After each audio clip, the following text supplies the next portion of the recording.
Buenas tardes, hermanos. Buenas noches ya. A todos los que están conectados, a todos los que están presentes de la iglesia, de otras partes, de otras iglesias, de otras ciudades, los que están de viaje, los que están regresando, los que no salimos, los que estuvimos aquí celebrando con la iglesia. Ha sido un tiempo de celebración muy, muy hermoso en cada uno de los cultos, en cada una de las actividades, en la reunión de oración, en la reunión de cena del Señor, en las 7 palabras, en los cultos matutinos, el concierto, etcétera. Pero el tema de hoy es la resurrección corporal del Señor Jesucristo y por lo tanto la resurrección corporal de todos nosotros, porque esa es la realidad. Es el tema más importante que podemos abordar. Así que vamos a abordar ese tema desde la perspectiva del apóstol Pablo cuando escribe a los Corintios en su primera carta, allá en el capítulo 15. Es un tratado teológico sobre la resurrección muy profundo, muy, muy fuerte.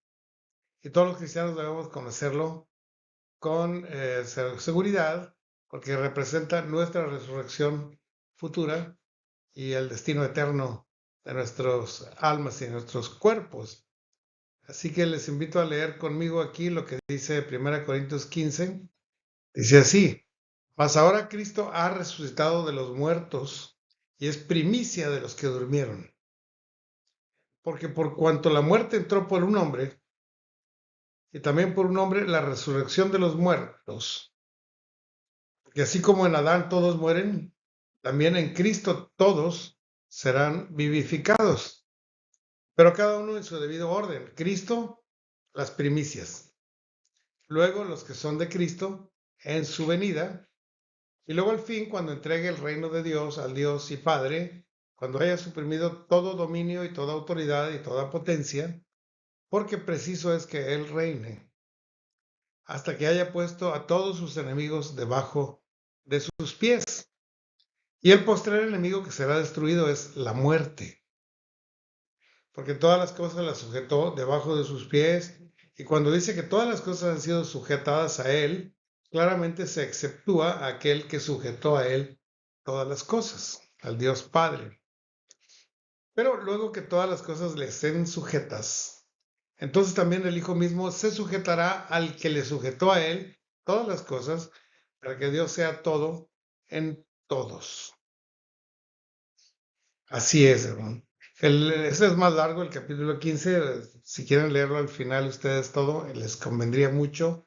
Hay muchas verdades absolutas, verdades poderosas que nos ayudan a crecer en fe y en seguridad sobre nuestro destino final.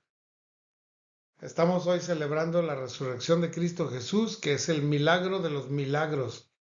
Como dicen los judíos, ellos dicen el Rey de Reyes, el Señor de Señores, porque hablan de lo máximo, el Señor máximo, el Rey máximo, el Dios máximo, los cielos de los cielos, es lo máximo. Así dicen ellos, el milagro de los milagros es la resurrección de Jesucristo.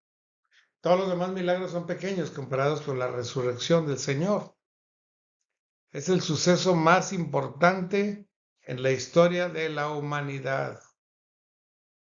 No solo porque el Señor Jesús ha sido la persona más importante que ha estado entre nosotros en toda la historia, entre los hombres, haciéndose hombre como nosotros, viviendo una vida de plena santidad, rectitud, perfección, amor, gracia y gloria, sino porque fue asesinado arteramente con toda injusticia para pagar los pecados de los pecadores que somos nosotros. Pero el Señor lo levantó de los muertos. Y esa victoria de Jesús sobre la muerte habla de su victoria sobre el pecado y sobre la condenación y sobre el maligno y sobre la muerte y sobre todos los enemigos, porque el Señor es poderoso. Y a nosotros nos representa la seguridad de que también seremos resucitados. Este milagro, que fue el suceso más importante en la historia de la humanidad, es algo que solamente el dador de la vida podría hacer. Es la manifestación, pues, de la vida, del poder de Dios, de la santidad del Señor Jesucristo y de la justicia que el Señor tiene a plenitud. No es mayoritariamente santo, mayoritariamente justo, es totalmente justo, es totalmente poderoso, totalmente victorioso, totalmente santo, totalmente justo. Él es nuestro Dios y por eso pudo resucitar. Así que la resurrección del Señor es la manifestación más fuerte de que en Él hay vida, de que en Él hay poder, de que en Él hay santidad, de que en Él hay justicia. Y hacemos bien en creer en Él, porque resucitó. Dice el apóstol ahí más temprano en el capítulo, pero si Cristo no resucitó, vana es nuestra fe y vana es nuestra predicación. Y si solamente esperamos en Él, los más dignos de conmiseración seríamos de toda la tierra, porque estamos esperando en alguien que no resucitó. Pero sí resucitó y por eso nuestra fe tiene sentido y nuestra vida y nuestra creencia y nuestra dedicación tienen totalmente sentido porque el Señor resucitó. Ahora, ¿por qué Pablo escribe a los Corintios este asunto? Porque no lo escribió a otras cartas, a otros hermanos de otras ciudades, sino a los Corintios. Bueno, porque había ideas distorsionadas en Corinto acerca de la resurrección. También lo hubo en Tesalónica, pensando que el que moría ya no volvía a vivir nunca. El Señor le dijo a los tesalonicenses, no queremos que ignoren acerca de los que duermen en el Señor, que el Señor volverá con voz de mando y trompeta y los muertos en Cristo resucitarán. Eso fue lo que le dijo a los tesalonicenses. Pero los corintios tenían ideas más distorsionadas todavía. Y vamos a verlas porque el mundo sigue teniendo ideas distorsionadas y muy grandes, muy grandes. Dudan de la palabra de Dios, dudan de Dios mismo, dudan del Señor Jesucristo, pero no tienen ninguna otra esperanza. Y si la tienen, están perdidos porque ninguna otra esperanza es cierta. Ni el gobierno les va a dar vida eterna, ni la ciencia les va a hacer resucitar, ni nadie. Mucho menos Satanás o la muerte, que eso nada más sirven para arrastrarnos a condenación, pero no sirven para dar vida. El único camino a la vida, el único camino al Padre es el Señor Jesucristo, que Él vino y Él pagó y Él venció y Él se resucitó y Él vendrá por nosotros. Fíjense, los saduceos, que ya estaban desde antes de Jesús, ellos no creían en la resurrección corporal, no creían. Tal vez pensaban que el alma se iría con Dios, pero el cuerpo no volvería a vivir. Y los religiosos dijeron, cuando se supo que el Señor Jesús se había levantado y que la tumba estaba vacía, que vinieron los soldados y todos a ver si estaba vacía, y de veras estaba vacía, lo que dijeron los religiosos, robaron su cuerpo y no creyeron en la resurrección de Cristo. Seguramente vinieron sus hombres, los discípulos, aquellos que huyeron, se pusieron de acuerdo, vinieron y se robaron el cuerpo y ahora andan diciendo que resucitó y que lo vieron resucitado. A pesar de que había 16 soldados cuidando la tumba para que nadie la robara, ellos mismos habían puesto una guardia de 16 soldados para evitar que alguien se lo robara y luego dijeran que se había resucitado. Bueno, pues sí se levantó el Señor, los soldados quedaron como muertos y testificaban es que algo nos tumbó y perdimos la conciencia y cuando despertamos ya no estaba el cuerpo. La piedra había sido removida y el sudario y las sábanas estaban en su lugar. Todo eso lo supieron los religiosos, pero no creyeron en la resurrección de Jesucristo. Los religiosos judíos seguían sin creer como los saduceos. Y los griegos, que había mucha multitud griega en todas las ciudades, y aún en Jerusalén, pero mucho más allá en Macedonia, en Acaya, en Corinto, en Tesalónica, en Filipos, en todas esas ciudades había mayoría de griegos. Y los griegos pensaban que el alma era inmortal, ¿sí? Y limpia y santa, pero el cuerpo era mortal, pecaminoso y corrupto y por lo tanto debía ser destruido. Y que el alma queda para siempre, pero el cuerpo nunca más volverá a levantarse. Así pensaban los griegos en su ideología, en su forma de pensar. Ellos, así pensaban. Entonces los cristianos griegos de Corinto tenían su propia manera de pensar, distorsionada, no como la de los griegos, no como la de los saduceos, no como los religiosos, pero también estaba distorsionada. Ellos decían, no, la resurrección ya se efectuó. ¿Ya? Ocurre con el alma. Cuando al momento de creer en Cristo, tu alma resucita y cobra vida eterna, porque has creído en Él. La que te resucita es el alma y tu alma va a vivir para siempre en la presencia de Dios. Así pensaban los corintios. Así que eran ideas muy distorsionadas acerca de la resurrección. Y Pablo decide escribir en esta carta, la primera carta a los Corintios, un capítulo completo intenso sobre la resurrección corporal de Cristo y la resurrección corporal de los creyentes. Si ustedes se ponen a leer la primera carta a los Corintios, hay una temática muy interesante sobre problemas que había en Corinto, sobre ideas distorsionadas que habían los de Corinto, sobre pecados, faltas y fallas que ellos tenían. Así que podemos saber lo que les pasaba a los corintios gracias a la carta de Pablo a los corintios. Y ahí se ve, por ejemplo, de que empieza hablando de las divisiones que había, que unos eran de Apolos, otros eran de Cefas, otros eran de Cristo, y estaban divididos, lo cual los descarta como buenos creyentes, ¿verdad? Los buenos creyentes no se dividen, solo se dividen los carnales, los incrédulos, aunque sean bautistas o presbiterianos, si son carnales, se van a dividir a cada rato. Pablo les escribe a los divisorios. También les escribe sobre el pecado dentro de la iglesia, porque había gente que estaba pecando, que vivían en Amaciato, en unión libre, que le habían quitado la esposa a su papá, cosas así terribles que había pasado. Él les exhorta a disciplinar a esas personas, ¿no? Habla en el capítulo 7 de los problemas del matrimonio, que en Corinto había muchos problemas matrimoniales.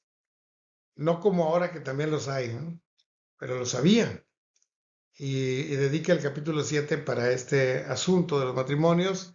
Luego sigue hablando sobre los abusos en la cena del Señor. Ya veremos de eso en alguna otra oportunidad.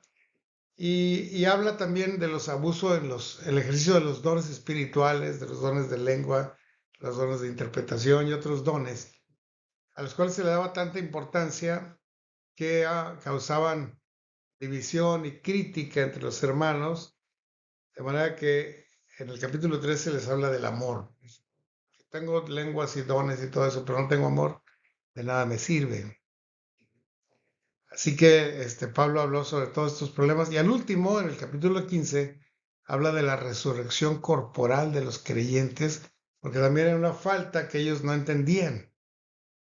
No podían entender cómo iba a ser esa resurrección. La resurrección corporal es una verdad tan grande como la resurrección en general. Es la verdad más importante en la revelación de Jesucristo.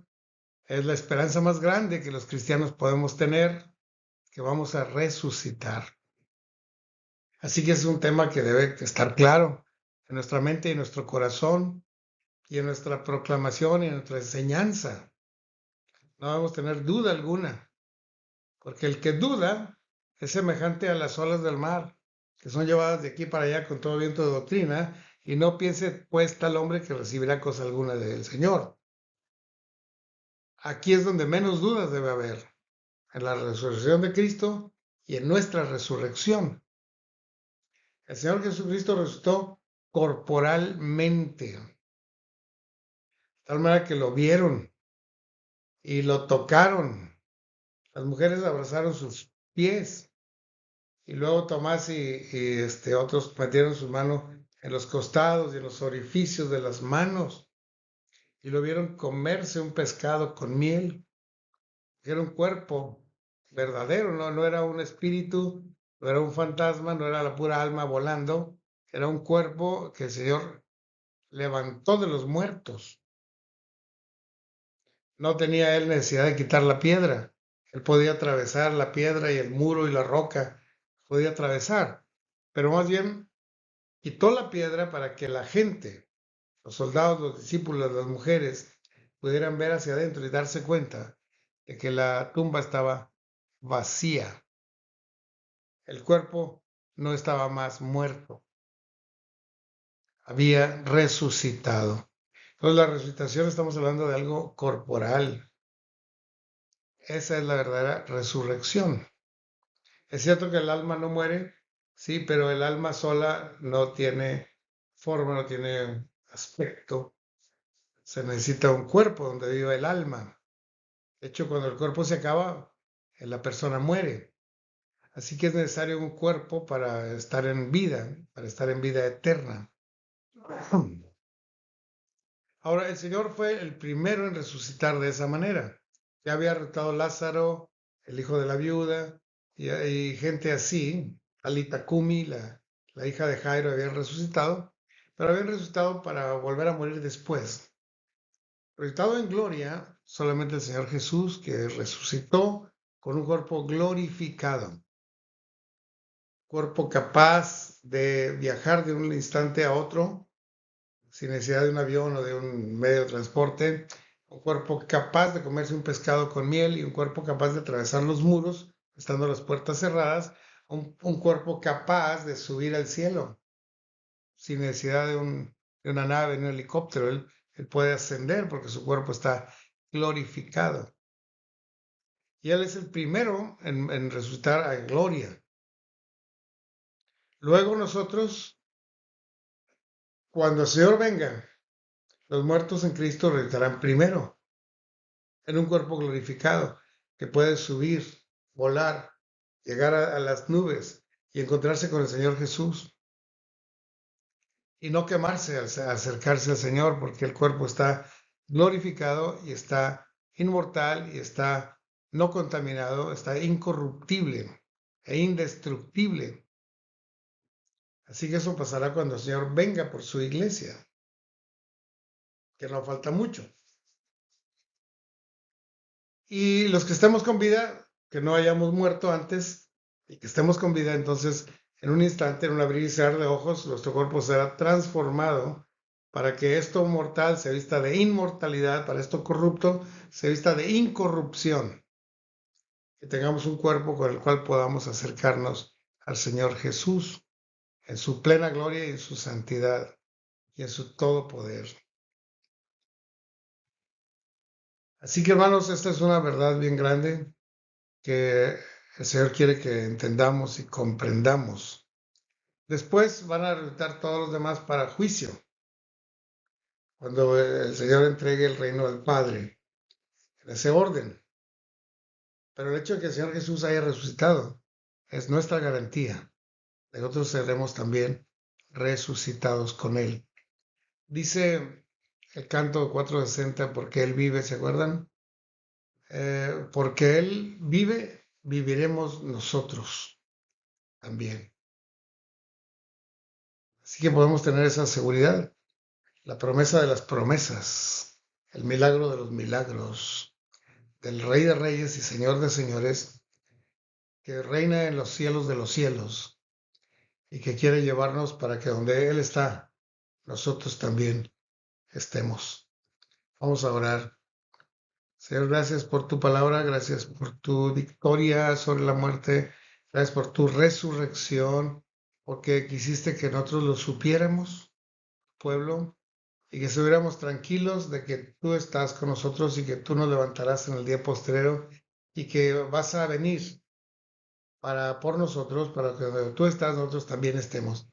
Esa seguridad nos llena de alegría y de confianza y de tranquilidad ante cualquier circunstancia de la vida. Bendice a la iglesia, bendice a cada uno de los conectados ahora. Pues te rogamos en el nombre de Jesús, nuestro Señor y Salvador. Amén. Dios les bendiga, hermanos. Nos vemos pronto.